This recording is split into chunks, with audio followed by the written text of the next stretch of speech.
Chapitre 597. La nuit du mercredi à Gethsémani avec les apôtres. Le 8 mars 1945.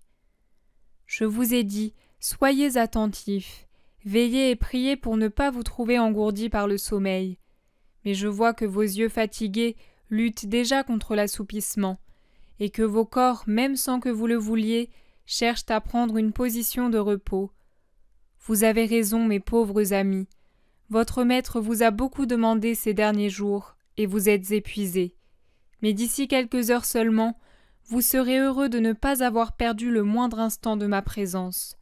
Vous vous réjouirez de n'avoir rien refusé à votre Jésus. Du reste, c'est la dernière fois que je vous parle de ce qui fait pleurer. Demain, je vous parlerai d'amour, et je ferai un miracle d'amour. Préparez-vous par une grande purification à le recevoir. Ah, comme il est plus conforme à ce que je suis de vous parler d'amour plutôt que de châtiment. Comme il m'est doux de dire « Je vous aime, venez ». Pendant toute ma vie, j'ai rêvé à cette heure. Mais c'est de l'amour aussi de parler de mort. C'est de l'amour puisque mourir pour ceux qui vous aiment est la suprême preuve d'amour. C'est de l'amour car préparer ses chers amis au malheur est une prévoyance affectueuse qui les veut prêts et non effrayés quand ce moment viendra. C'est de l'amour parce que confier un secret à quelqu'un est une preuve d'estime pour lui. Je sais que vous avez assailli Jean de questions pour savoir ce que je lui disais quand je restais seul avec lui, et vous n'avez pas cru qu'il n'y avait pas eu de parole. C'est pourtant le cas. Il m'a suffi d'avoir quelqu'un auprès de moi. « Alors pourquoi lui et pas un autre ?» demande Judas avec une hauteur indignée. Pierre et avec lui Thomas et Philippe renchérissent. Oui, pourquoi l'avoir demandé à lui et pas aux autres ? Jésus répond à Judas. Aurais-tu voulu que ce soit toi ? Peux-tu y prétendre ? C'était une fraîche matinée d'Adar. J'étais un voyageur inconnu sur le chemin près du fleuve. Épuisé, couvert de poussière, pâli par le jeûne, la barbe hirsute, les sandales percées, je ressemblais à un mendiant sur les chemins du monde. Jean m'a vu et reconnu pour celui qui était descendu la colombe du feu éternel. Lors de cette première transfiguration, un atome de ma divine splendeur s'est certainement révélé.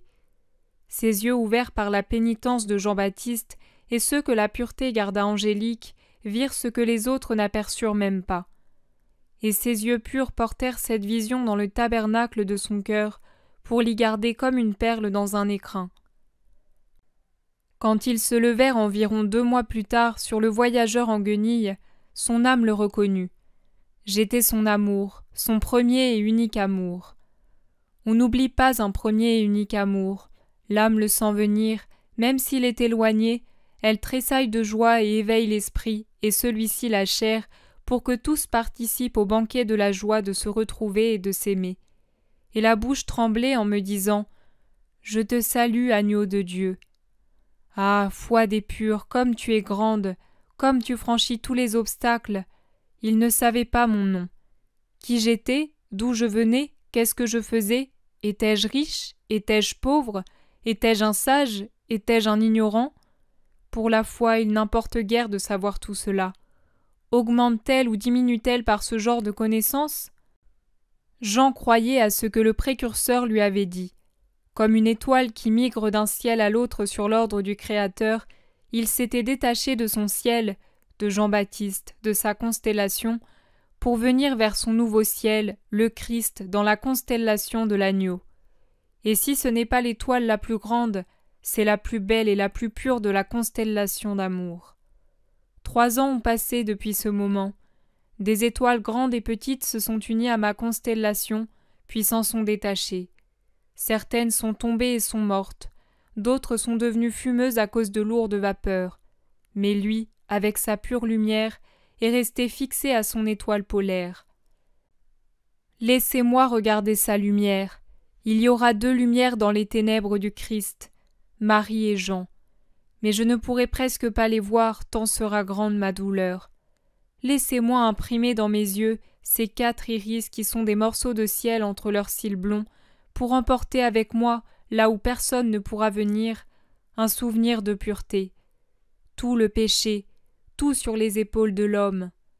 Ah, cette goutte de pureté, ma mère, Jean, et moi, les trois naufragés émergeant du naufrage d'une humanité dans la mer du péché. Ce sera l'heure où moi, qui suis le rejeton de la souche de David, je redirai en gémissant ce soupir de David. Mon Dieu, tourne-toi vers moi. Pourquoi m'as-tu abandonné? Les cris des crimes que j'ai pris sur moi pour tous m'ont éloigné de toi. Je suis un ver, non pas un homme, la risée des hommes et le rebut du peuple. Et écoutez Isaïe. J'ai livré mon corps à ceux qui le frappaient, mes joues à ceux qui m'arrachaient la barbe. Je n'ai pas détourné ma face de ceux qui m'outrageaient et me couvraient de crachats. Et de nouveau, David, un grand nombre de bouvillons m'entourent, de nombreux taureaux m'assaillent. Contre moi, ils ouvrent leur gueule pour me mettre en pièces, comme des lions qui déchirent et rugissent. Je suis comme l'eau qui s'écoule. Isaïe complète. J'éteins moi-même mes vêtements. Oui, mes vêtements, c'est moi-même qui l'éteins, non par ma fureur, mais par ma douleur et mon amour pour vous. Telles les deux pierres plates du pressoir, ils me pressent et font jaillir mon sang. Je ne suis pas différent de la grappe que l'on presse. Elle est attirante à son entrée dans le pressoir, mais elle en ressort comme une bouillie, sans suc et sans beauté. Parlant de mon cœur, je dis avec David, « Il est comme la cire, il fond à l'intérieur de moi. » Ô cœur parfait du Fils de l'homme, que deviens-tu? Il ressemble à celui qu'une longue vie de noirceur a épuisé et a fait perdre sa vigueur. Mes forces s'épuisent, ma langue s'attache à mon palais sous l'effet de la fièvre et de l'agonie, et la mort s'avance, accompagnée de sa cendre asphyxiante et aveuglante. Il n'y a pas de pitié. Une meute de chiens m'environne, ils me mordent. Aux blessures s'ajoutent les morsures, aux morsures les coups de bâton. Rien dans mon corps n'est sans douleur. Mes os craquent, disloqués par un étirement infâme. Je ne sais où appuyer mon corps. La couronne redoutable est un cercle de feu qui pénètre dans ma tête. Je suis suspendu par mes mains et mes pieds transpercés. Dressé en l'air, je présente mon corps au monde. On peut compter tous mes os. « Tais-toi, tais-toi » sanglote Jean. « Arrête, tu nous mets à l'agonie » supplient ses cousins. André garde le silence, mais il pleure sans bruit, la tête entre les genoux. Simon est livide. Pierre et Jacques, fils de Zébédée, semblent à la torture. Philippe, Thomas et Barthélemy ont l'air de trois statues de pierre qui expriment l'angoisse. Judas est un masque macabre, démoniaque. On dirait un damné qui comprend enfin ce qu'il a fait. La bouche ouverte pour pousser un hurlement intérieur qui n'arrive pas à sortir de sa gorge serrée, les yeux dilatés, effrayés d'un fou, les joues cadavériques sous le voile brun de sa barbe rasée, les cheveux en désordre parce que de temps à autre il y passe la main, pris d'une sueur froide, il semble près de s'évanouir. Matthieu, levant son regard atterré pour chercher de l'aide dans son tourment, le voit et dit « Judas, tu te sens mal ? Maître, Judas souffre. » « Moi aussi, répond le Christ, mais je souffre dans la paix. Devenez spirituel pour pouvoir supporter cette heure. Un homme charnel ne peut la supporter sans devenir fou. » David, qui voit les tortures de son Christ, ajoute « Non content, il m'observe et me raille, il se partage mon vêtement et tire au sort ma tunique. Je suis le malfaiteur, c'est leur droit. Ô terre, regarde ton Christ, sache le reconnaître sous son apparence d'homme détruit. Écoute, rappelle-toi les paroles d'Isaïe et comprends la raison, la grande raison pour laquelle il est devenu ainsi, et pour laquelle l'homme a pu tuer, réduire à cet état le Verbe du Père. Il n'a ni beauté ni éclat pour attirer nos regards, et sans apparence qui puisse nous séduire. Objet de mépris, abandonné des hommes, homme de douleur, familier de la souffrance, il tenait caché son visage. Il était méprisé, et nous n'en tenions aucun compte. Ce masque de torturé faisait sa beauté de rédempteur, mais toi, terre aveugle, tu préférais son visage serein. Or ce sont nos souffrances qu'il portait, et nos douleurs dont il était chargé. Et nous l'avons regardé comme un lépreux, nous le considérions comme maudit par Dieu et méprisé. Mais lui, il a été transpercé à cause de nos crimes. C'est sur lui qu'est tombé le châtiment qui nous était réservé, le châtiment qui nous rétablit dans la paix avec Dieu. C'est dans ses blessures que nous avons trouvé la guérison. Nous étions comme des brebis errantes. Nous avions tous perdu le droit chemin, et le Seigneur a fait retomber sur lui nos fautes à tous. Que ceux qui pensent avoir été utiles à eux-mêmes et à Israël perdent leurs illusions, tout comme ceux qui se sont crus plus forts que Dieu, et ceux qui pensent ne pas avoir à expier ce péché parce que je me suis laissé tuer volontairement. Moi, j'accomplis ma sainte tâche qui est d'obéir parfaitement au Père, mais cela n'exclut pas leur obéissance à Satan et leurs infâmes actions. Oui, ton Rédempteur a été sacrifié parce qu'il l'a voulu, ô terre. Il n'a pas ouvert la bouche pour demander à être épargné. Il n'a pas prononcé de paroles de malédiction contre ses assassins, comme l'agneau qui se laisse mener à l'abattoir pour qu'on le tue, comme une brebis muette devant les tondeurs. Après sa capture et sa condamnation, il a été élevé. Il n'aura pas de descendance. Comme une plante, il a été arraché de la terre des vivants. Dieu l'a frappé à cause des péchés de son peuple. Est-ce qu'aucun de ses contemporains ne le pleurera? Celui que l'on a retranché de la terre n'aura-t-il pas de fils? C'est moi qui te réponds, ô prophète de ton Christ. Si mon peuple ne verse pas de larmes pour l'innocent qu'on a tué, les anges du peuple céleste le pleureront.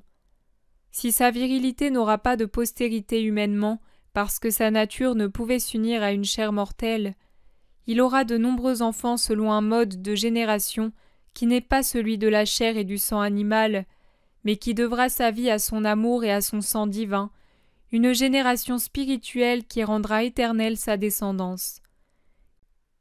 Et je t'explique encore, ô monde qui ne comprend pas le prophète, qui sont les impies envoyés pour l'ensevelir, et qui est le riche qui veut sa mort.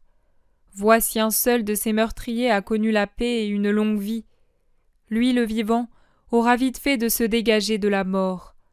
Mais comme des feuilles que le vent d'automne couche une à une dans le creux du sillon, après les avoir détachées par des rafales répétées, un par un, ils seront bientôt couchés dans l'ignoble sépulture qui avait été décrétée pour lui. Et un homme qui a vécu pour l'or pourrait, s'il était permis de mettre l'impur à l'endroit où se trouvait le saint, être déposé là où subsistera encore l'humidité des innombrables blessures de la victime immolée sur le mont. Accusé sans être coupable, Dieu en tire vengeance, car il n'y a jamais eu de tromperie dans sa bouche, ni d'iniquité dans son cœur. Une fois qu'il aura été consumé par les souffrances, que sa vie aura été retranchée par le sacrifice d'expiation, sa gloire commencera auprès des hommes à venir. Tous les désirs et les saintes volontés de Dieu à son égard se réaliseront. À cause des angoisses de son âme, il verra la gloire du vrai peuple de Dieu et il s'en réjouira. Sa céleste doctrine qu'il scellera de son sang sera la justification d'un grand nombre parmi les meilleurs, et il prendra sur lui la faute des pécheurs. C'est pourquoi, ô terre, une grande foule suivra ce roi méconnu, dont se sont moqués les perfides et que les meilleurs n'auront pas compris. Avec ses disciples, il partagera les dépouilles des vaincus et celles des forts, car il est le seul juge des trois règnes et du royaume. Il a tout mérité, parce qu'il a tout donné. Tout lui sera livré, parce qu'il a livré sa vie à la mort, et qu'il a été compté parmi les malfaiteurs, lui qui était sans péché, sans autre péché qu'un parfait amour et une infinie bonté. Deux fautes que le monde ne pardonne pas, l'amour et la bonté, le poussèrent à prendre sur lui les péchés d'un grand nombre, du monde entier, et à prier pour les pécheurs, pour tous les pécheurs, y compris ceux par qui il fut mis à mort. J'en ai fini, je n'ai plus rien à ajouter. Tout est dit de ce dont je voulais vous entretenir au sujet des prophéties messianiques. De ma naissance à ma mort, je vous les ai toutes mises en lumière pour que vous me connaissiez et n'ayez ni doute ni excuse à votre péché. Maintenant, prions ensemble. C'est le dernier soir que nous pouvons prier ainsi, tous unis, comme les grains de raisin à la grappe qui les porte. Venez, prions. Notre Père qui es dans les cieux, que ton nom soit sanctifié, que ton règne vienne. Que ta volonté soit faite sur la terre comme elle est faite au ciel. Donne-nous aujourd'hui notre pain quotidien. Remets-nous nos dettes comme nous les remettons à nos débiteurs. Ne nous induis pas en tentation, mais délivre-nous du mal, ainsi soit-il. Que ton nom soit sanctifié. Père, je l'ai sanctifié, pitié pour ton germe. Que ton règne vienne, c'est pour le fonder que je meurs, pitié pour moi. Que ta volonté soit faite. Viens au secours de ma faiblesse, toi qui as créé la chair de l'homme et en as revêtu ton Verbe pour qu'ici-bas je t'obéisse, comme je t'ai toujours obéi au ciel. Pitié pour le Fils de l'homme. Donne-nous notre pain, un pain pour l'âme, un pain qui n'est pas de cette terre. Ce n'est pas pour moi que je te le demande, je n'ai plus besoin que de ton réconfort spirituel, mais c'est pour eux que en mendiant je tends la main. D'ici peu, elle va être transpercée et attachée, alors tout geste d'amour lui sera impossible. Mais maintenant, elle le peut encore. Père, accorde-moi de leur donner le pain qui chaque jour fortifie la faiblesse des pauvres fils d'Adam. Ils sont faibles, Père, ils sont inférieurs, parce qu'ils n'ont pas le pain qui est force, le pain angélique qui spiritualise l'homme et l'amène à devenir divinisé en nous. Remets-nous nos dettes. Jésus qui a parlé debout et a prié les bras ouverts, s'agenouille maintenant, et il lève les bras et le visage vers le ciel. C'est un visage qu'a blanchi la force de sa supplication et que blanchit le baiser de la lune, un visage sillonné de pleurs muets. Pardonne à ton Fils, Père, s'il t'a manqué en quoi que ce soit. Devant ta perfection, je puis encore paraître imparfait, moi ton Christ, que la chair alourdit. Devant les hommes, non. Mon intelligence consciente me donne l'assurance que j'ai tout fait pour eux. Mais toi, pardonne à ton Jésus. Moi aussi je pardonne. Je pardonne pour que tu me pardonnes. Combien je dois pardonner? Je le fais pourtant. À ceux qui sont présents, aux disciples absents, à ceux qui ont le cœur sourd, aux ennemis, aux moqueurs, aux traîtres, aux assassins, aux déicides. Voilà, j'ai pardonné à toute l'humanité. Pour ce qui me concerne, Père, considère comme annulée toute dette de l'homme à l'homme. C'est pour permettre à tous d'accéder à ton royaume que je meurs, et je ne veux pas que le péché envers l'amour incarné soit retenu pour condamner. Non, tu dis non, c'est ma douleur. Ce nom verse dans mon cœur la première gorgée du calice atroce. Mais Père, à qui j'ai toujours obéi, je te dis qu'il soit fait comme toi tu le veux. Ne nous induis pas en tentation. Si tu veux, tu peux éloigner de nous le démon. C'est lui le tentateur qui excite la chair, l'esprit, le cœur. C'est lui le séducteur. Éloigne-le, Père, que ton archange agisse en notre faveur et mette en fuite celui qui de la naissance à la mort nous menace. Ô Père saint, aie pitié de tes enfants. Libère-nous, libère-nous du mal. Tu le peux. Nous ici, nous pleurons. Le ciel est si beau, et nous craignons de le perdre. Tu dis, mon sein ne peut le perdre. Mais je veux qu'en moi tu vois l'homme, le premier-né des hommes. Je suis leur frère. Je prie pour eux et avec eux. Père, pitié, pitié. Jésus se penche jusqu'à terre, puis il se lève. Allons, saluons-nous ce soir. Demain soir, nous n'en aurons plus la possibilité. Nous serons trop troublés, et il n'y a pas d'amour là où le trouble s'installe. Donnons-nous le baiser de paix. Demain, chacun s'appartiendra à lui-même. Ce soir, nous pouvons encore être chacun pour tous et tous pour chacun. Et il les embrasse un par un, en commençant par Pierre, puis Matthieu, Simon, Thomas, Philippe, Barthélemy, Judas, les deux cousins, Jacques, fils de Zébédée, André, et enfin Jean, auquel il reste appuyé en sortant du jardin de Gethsémani.